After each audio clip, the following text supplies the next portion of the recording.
In this video, you're going to learn how to write better email subject lines. And I want to show you a really cool trick that you can use right away to really find out how to write email subject lines that get opened. And that's the critical part. So what you should do is come into your own email account, and like I've done here, I have a folder full of all of the emails that I've signed up to. And what you want to do is look down through this list of emails. You can see a ton of these emails I haven't opened at all, but there are certain emails here that I have opened. And these are the ones that you really want to focus on.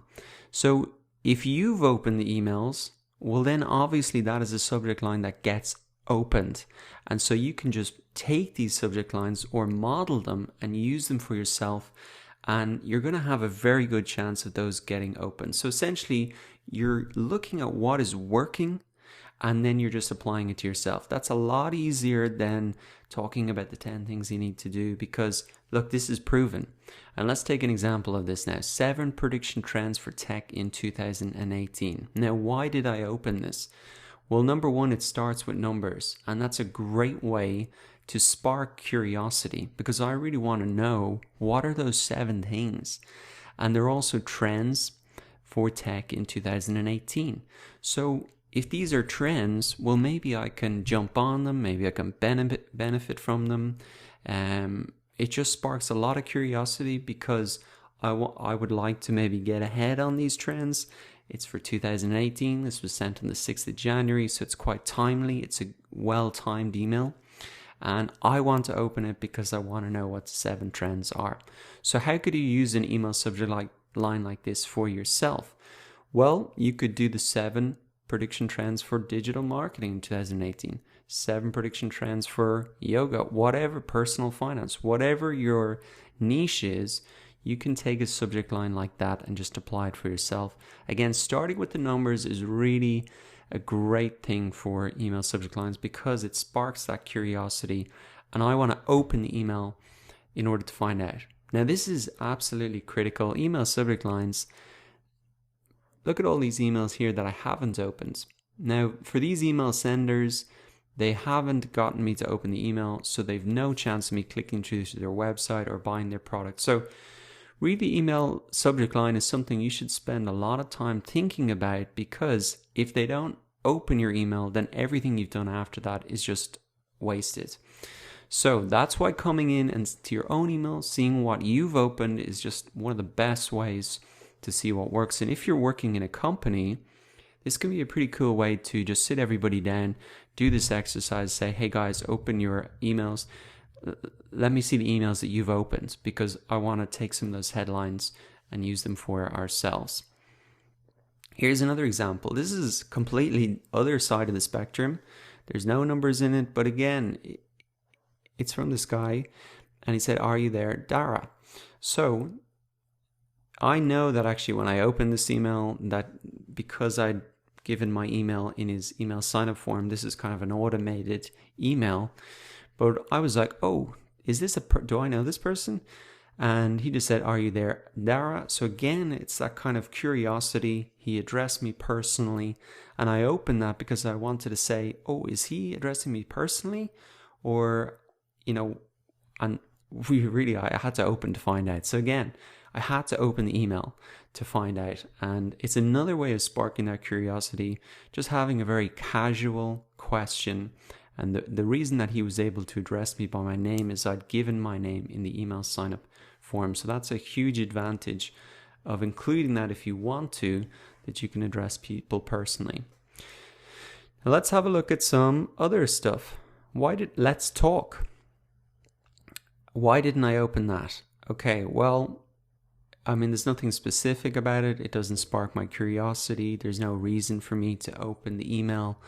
I know who this company is, and I'm not sure that there's anything that I want to work with them on.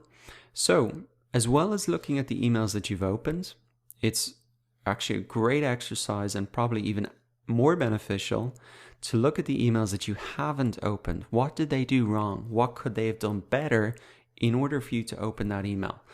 So for this one, let's talk. Okay, well, talk about what and what benefit is going to be for me, etc. So if they had taken one of these other approaches, or I'm not sure how to do it, but definitely something as short as that with no benefit, with no curiosity, is not going to get me to open it. Let's keep on moving down. And let's have a look at some other ones. Here's a great one. LinkedIn experiment, increase your reach by 600%. So of course, how do you do this? How do you increase your reach by 600% on LinkedIn? I want to know how to do it. So I obviously opened the email to find out. And actually in that email, he explained how to do it in a YouTube video, which of course I clicked through. So that is a great example of an email there. There's a result, a benefit there. I want to know how to do that. And so obviously I open the email and then I click through. So great email. You could do that with anything. Instagram experiments, increase your reach by 600%. Yoga experiments, increase your flexibility by 600%.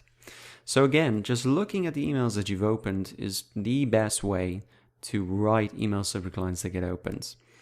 Let's have a look at some other ones here. Okay, Udemy Live, set your goals. So setting goals at the start of a new year is always a tough thing to do. Any help with that can be good.